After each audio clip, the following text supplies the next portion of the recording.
সরাসরি হিজাবের বিরুদ্ধে কোনো বক্তব্য দেয় নাই। ওনার বক্তব্যকে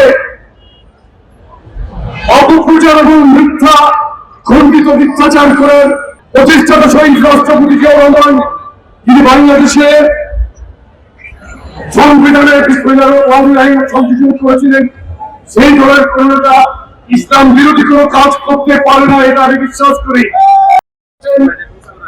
সম্মানিত চেয়ারম্যান, বাংলাদেশ সরকারের মাননীয় প্রধানমন্ত্রী জনাব তারেক রহমান যখন শুভেচ্ছা বার্তা আধুনিক সমাজের জন্য যখন উনি দিনটা প্রস্তুত করছেন, তখন কিন্তু একটি মুসলিম শ্রেণী রাজনীতিতে দীর্ঘদিন ধরে গত ইন্টারিম সরকারের আমল থেকে যারা বিশৃঙ্খলার মাধ্যমে বাংলাদেশের রাজনীতিকে কলুষিত করার জন্য অপচেষ্টা করছে, তাদের জন্য কিন্তু তারাই কিন্তু এখনো পর্যন্ত বাংলাদেশের রাজনীতিকে বিভিন্নভাবে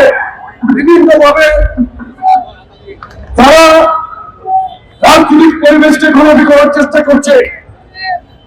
নতুন একটি রাজনৈতিক দলের এক অর্বাচীন ভারতকেন্দ্রে আচরণ করছেন একজন রাজনৈতিক নেতা, তাকে আমি দু একদিন আগে দেখলাম শাহবাগের একটি কর্মসূচিতে বাংলাদেশের প্রধানমন্ত্রীর সম্পর্কে ওই বক্তব্য দিয়েছেন।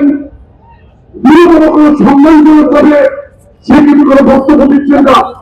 মাননীয় স্বরাষ্ট্রমন্ত্রী আমার পররাষ্ট্রমন্ত্রীকে নিয়ে যে উৎপাদ ভাষায় বক্তব্য দিচ্ছেন, মাইক পেয়ে মাথাকরণ করে বক্তব্য দেওয়ার মধ্যে কিন্তু সুশীল রাজনীতি নেই।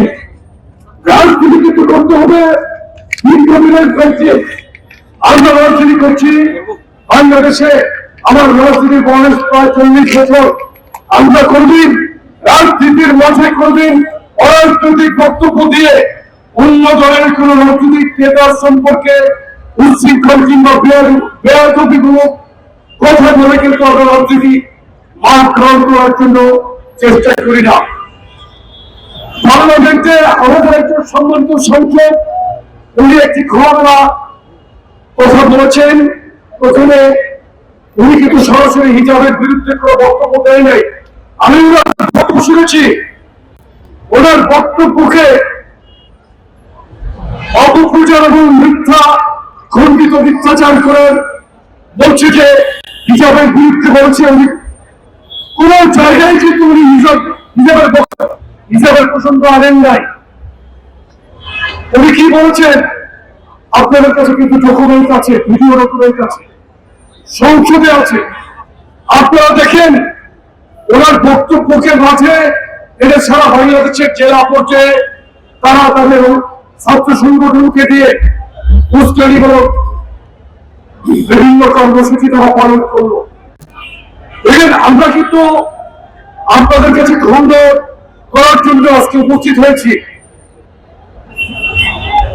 ইসলাম প্রিয় মানুষ, বাংলাদেশের মানুষ, শহীদ রাষ্ট্রপতি জিয়াউর রহমান সংবিধানে কিন্তু উনি সর্বপ্রথম বিসমিল্লাহির রহমানির রহিম সংবিধান করেছিলেন, করেন নাই?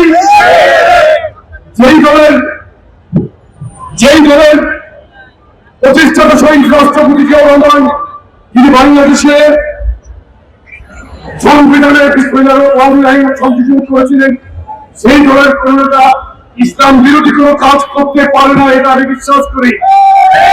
এবং আমরাও এটা সর্বান্তকরণে মনে করে বিশ্বাস করি যে আমরা মুসলমানের যেই প্রধানতম স্তম্ভ, এর বাইরে যাওয়ার আমাদের কোনো পথ নেই। আপনারা দেখেছেন যখন পশ্চিমে আজান হলো, আমাদের এখানে কিন্তু আমরা জনসভার কাজ কিন্তু বন্ধ রেখেছি। এটাই আমাদের ইসলাম প্রীতি। আমরা লোক দেখানোর ইসলাম প্রীতি করি না।